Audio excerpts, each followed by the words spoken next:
Welcome back. 426 companies will compete for up to $50 billion on the new STARS 3 contract from the General Services Administration. The Commissioner of the Federal Acquisition Service, Sonny Hashmi, says the agency will roll out the new contract in cohorts.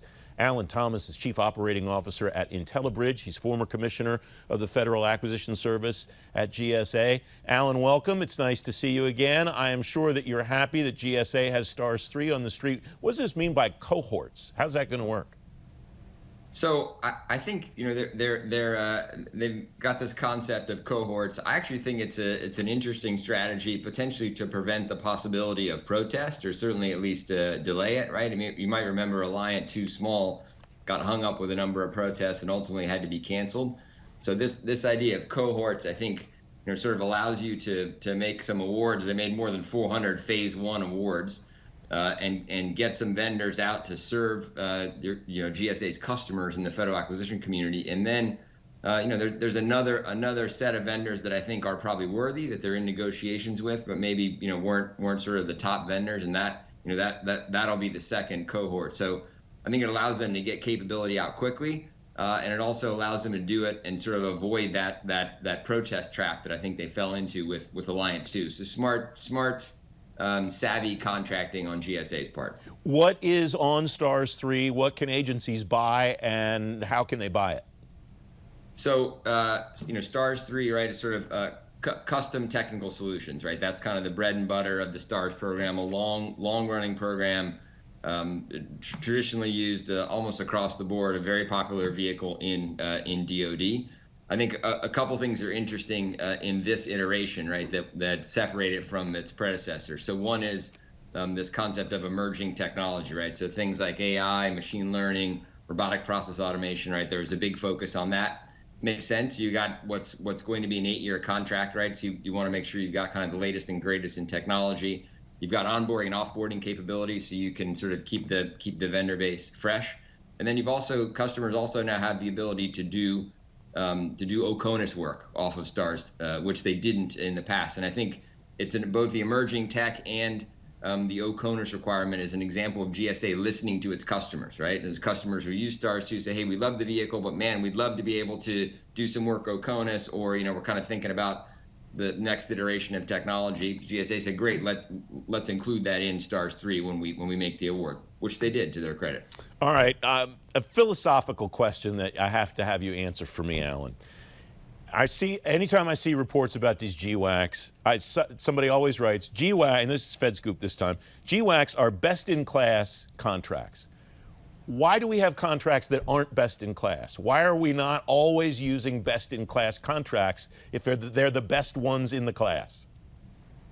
Well, I think, look, the federal government is a huge animal, right? With all kinds of mission requirements, all over the place, right, across all the agencies. So there are a certain set of contracts that have been designated by OMB as best in class. Those are obviously great contracts to use. They may not meet everybody's need, and sort of may not meet every mission that the federal government has. And I do think it's important for individual agencies to have the flexibility, right, to be able to stand up IDIQs that might serve a specific need that they have that maybe you couldn't necessarily fulfill in a GWAC or in a multiple award contract like an OASIS or whatever the follow-on is going to be there. So I think just given the sort of size and scope of the mission that the federal government has, it makes sense to have a little bit of flexibility in there. All right, I wish I had a prize to give you, because you're the first person in 15 years who I've asked that question to who's explained it in a way that I understand. So I'm grateful to you for that. What's your biggest takeaway about this contract, Alan?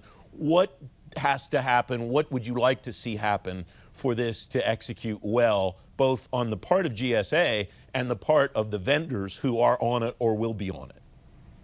So I think from a GSA perspective, it's really important to make sure this contract, and again, I think it's why they took the cohort approach, gets through this protest hurdle that they faced in the past. Again, with Alliant 2, right? So you think about STARS 3, you think about Polaris. You've already got the VETS 2 offering. That's really GSA's sort of suite of GWACs that they go out and offer to their customers, that where those customers can get access to small businesses, right, to meet their technology needs. So I think they've come up with a strategy to do it, and I think they will sort of get over that protest hurdle.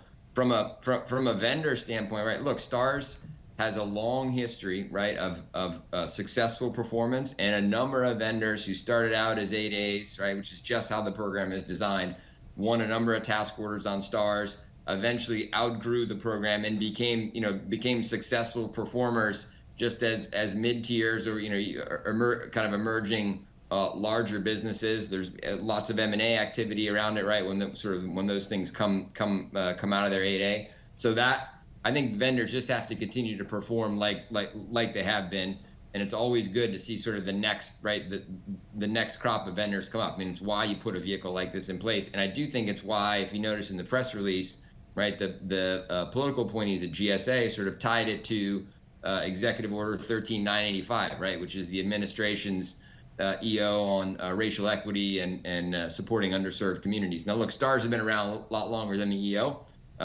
But I don't think it was lost on people that, hey, it's relevant in terms of how it supports a presidential priority. About 30 seconds left, Alan. What do the on-ramps and off-ramps look like for companies that grow or companies that come into the marketplace and want to try to get in on this?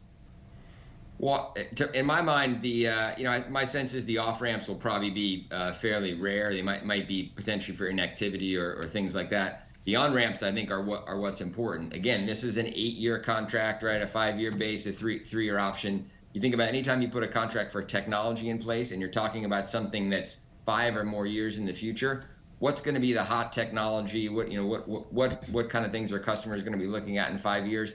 I don't know. And if I put a contract in place, I want to make sure I have the ability to be flexible and get the right vendors on that vehicle. You've seen sort of some recent criticism, maybe from some of the industry associations, about these kind of long period of performance GWACs. I think the ability to onboard new players is one of the answers, right, to make sure the contract stays fresh and relevant for customers. Alan Thomas, thanks as always.